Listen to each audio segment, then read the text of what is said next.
women entrepreneurship platform, that is a WEP. NITI Aayog has launched this platform, and it is for providing the ecosystem for a budding and existing women entrepreneurs across the country.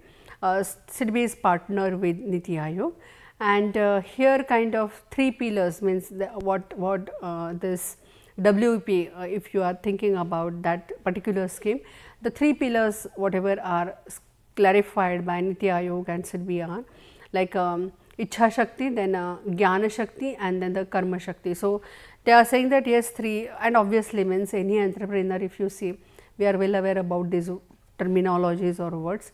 Without that, your entrepreneurship activities not like it will not come into the existence, and we can understand this, the meaning of this word like Ichha Shakti represents motivating aspiring entrepreneurs to start their business. Gyaan Shakti, like obviously you are getting some knowledge kind of, or the mentoring kind of things to the expert and all, and the Karma Shakti like represents providing hands-on support to the entrepreneurs, and all things are necessary when we are talking about entrepreneur activity.